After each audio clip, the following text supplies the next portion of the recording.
Hello everyone, আজকে আমি share করব দারুণ স্বাদের একটা স্ন্যাক্স রেসিপি। তার জন্য আমি এখানে একটা নিয়ে নিয়েছি বয়েল করা আলু। আলুটাকে নিয়ে ভালো করে গ্রেটারের সাহায্যে গ্রেট করে নিচ্ছি।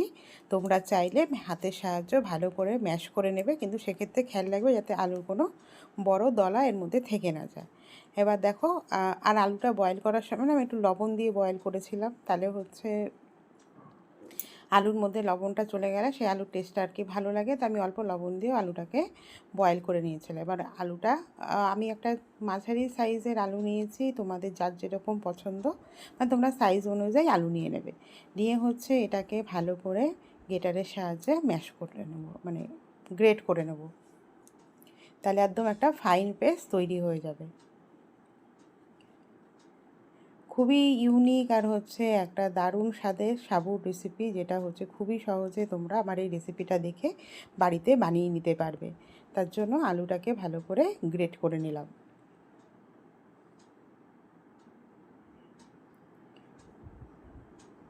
ফ্রেন্ড, তোমরা কে কোথা থেকে আমার রেসিপি দেখছো তোমরা অবশ্যই আমাকে কমেন্ট করে জানিও আমার রেসিপিগুলো তোমাদের কেমন লাগে, সেটাও তোমরা কিন্তু আমাকে কমেন্টের মাধ্যমে জানাবে। আলুটা গ্রেট করা হয়ে গেছে, এবার এটাকে একটা সাইডে রেখে দেবো।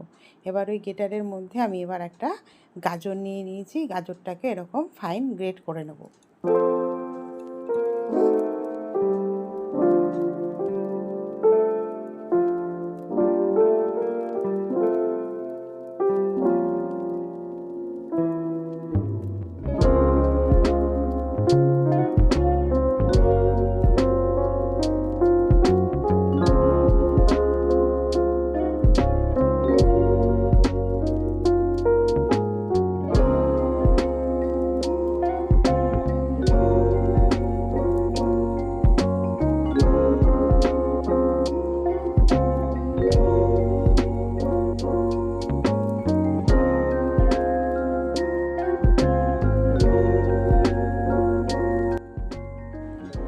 গাজরগুলো আমার গ্রেট করা হয়ে গেছে। এবার দেখো, ম্যাশ করা সেই আলুটা নিয়েছি, তার মধ্যে কিছুটা আলু আমি একটা সাইডে রেখে দিলাম আর কিছুটা আলু এখানে নিয়ে নিয়েছি।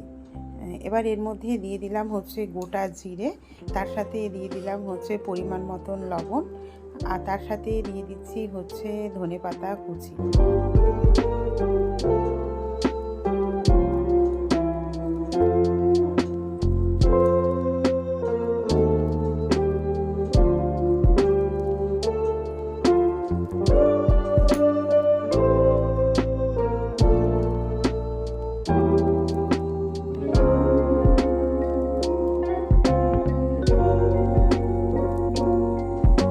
আর এর মধ্যে অ্যাড করে দিলাম একটা কাঁচা লঙ্কা, তার সাথে অ্যাড করে দেবো চিলি ফ্লেক্স।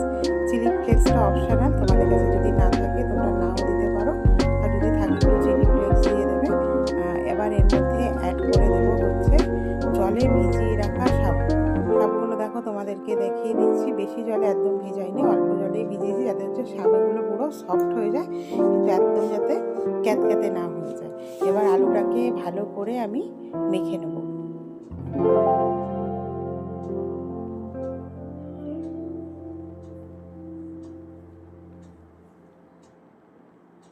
আলুটাকে ভালো করে সব মশলাগুলোর সাথে মেখে নেব। তার সাথে এবার দিয়ে দেবো জলে ভিজানো রাখা সেই সাবুগুলো কিন্তু খুব একটু বেশি জলে ভেজাবে না, আর সাবুটা দিয়ে একদম মানে হালকা হাতে আর সাবুটা দিয়ে এটাকে মেখে নেবে। মেখে নিয়ে এবার এটাকে একটা সাইডে আমরা রেখে দেবো।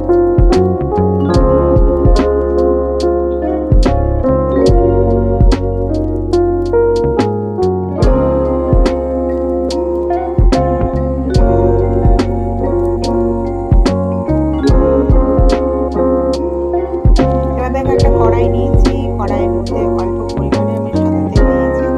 তেলের মধ্যে এবার দিয়ে দিলাম পেঁয়াজ কুচি আর ক্যাপসিকাম কুচি। আমি এখানে সবুজ আর লাল দু রকমের ক্যাপসিকাম নিয়েছি। তোমরা চাইলে যে কোনো একটা ক্যাপসিকাম দিয়ে করতে পারো, বা সবজিটা তোমাদের যার যেরকম পছন্দ সেরকম আর কি দিয়ে করতে পারো। দিয়ে এবার এটাকে ভালো করে ভেজে নেব। তোমরা চাইলে এটা পেঁয়াজ ছাড়াও কিন্তু নিরামিষভাবেও করতে পারো।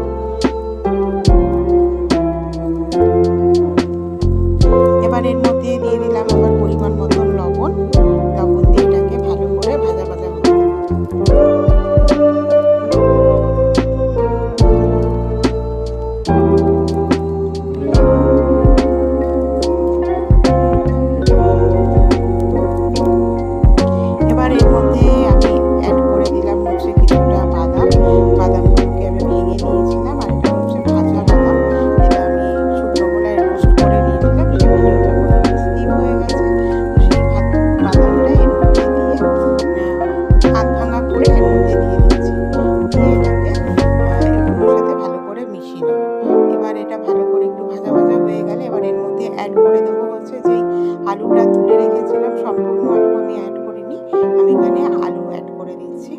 আলুটা হচ্ছে এখানে অপশনাল, চাইলে দিতে পারো, না চাইলে নাও দিতে পারো, অন্য কোনো সবজি দিয়েও তোমরা, বা শুধু গাজর দিয়ে, গাজর পেঁয়াজ দিয়ে ক্যাপসিকাম দিয়েও করতে পারো। আমি একটু আলু দিলাম, কারণ আলু হচ্ছে আমার ভালো লাগে, হচ্ছে আমি একটু আলুটার মধ্যে দিয়েছি। এবার এর মধ্যে কাঁচা লঙ্কা কুচি দিয়ে এটাকে ভালো করে মানে মিশিয়ে নেবো, সব কটা সব উপকরণকে একদম ভালো করে মিশিয়ে নেবো।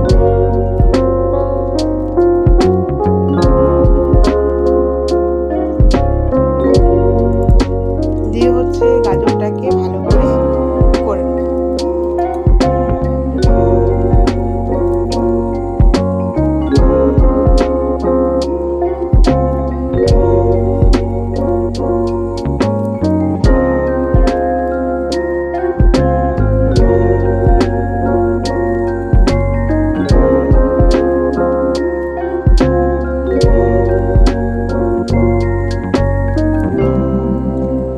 তোমরা চাইলে ওর মধ্যে একটু চাট মশলাও দিয়ে দিতে পারো, একটু গোলমরিচের গুঁড়োও দিয়ে দিতে পারো। বা দেখো ওগুলো আমার ভালো করে মাখা ওই পুরটা রেডি হয়ে গেছে। এবার আমি যেই সাবু আলু যে মিশ্রণটা ভেজেছিলাম ওটা হচ্ছে এবার একটা প্লাস্টিকের মধ্যে আমি নিয়ে নিচ্ছি। প্লাস্টিকের মধ্যে নিয়ে এবার এটাকে একটা এই মোল্ডের সাহায্যে আমি রেসিপিটা করবো, সেই মোল্ডের মধ্যে দিয়ে দিচ্ছি। আমি এরকম মোল্ডের মধ্যে দিয়ে করেছি, তোমাদের কাছে যদি মোল্ড না থাকে তা তোমরা হচ্ছে হাতের সাহায্যেও করে নিতে পারো।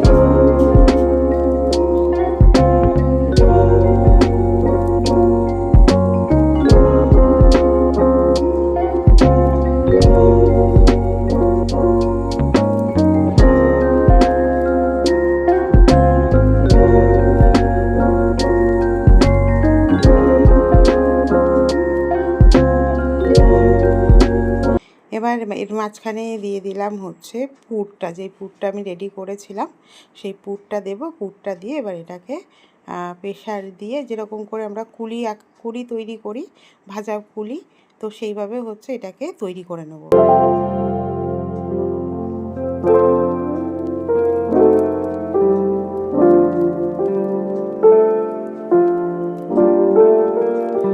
দেখো এভাবে তৈরি করে নিয়েছি, তৈরি করে সব এক একটা তৈরি করে নেব। আর একটা আর কি তৈরি করে দেখাচ্ছি।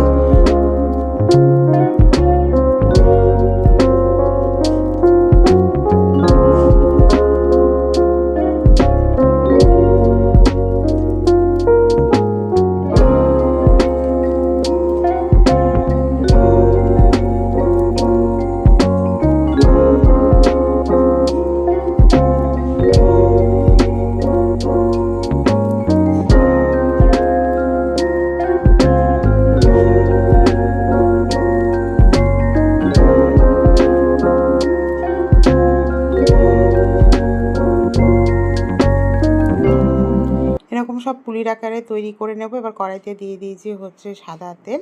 সাদা তেলটাকে ভালো করে গরম করে এগুলোকে ভালো করে ডিপ ফ্রাই করে নেব। ডিপ ফ্রাই করে নিলেই রেডি হয়ে যাবে আমাদের এই মজাদার সাবু দিয়ে স্ন্যাক্স রেসিপিটা। তো কেমন লাগলো আমার এই রেসিপিটা তোমরা অবশ্যই আমাকে কমেন্ট করে জানাবে। আর আমার চ্যানেলটাকে কেউ আজকে নতুন ভিজিট করে থাকলে তো চ্যানেলটাকে একটু সাবস্ক্রাইব করে দিও। সাবস্ক্রাইব করে দিয়ে পাশে থাকা বেল আইকনটা প্রেস করে দিও, যাতে হচ্ছে আমি নতুন কোনো রেসিপি ছাড়লে তোমাদের কাছে নোটিফিকেশান পৌঁছে যায়।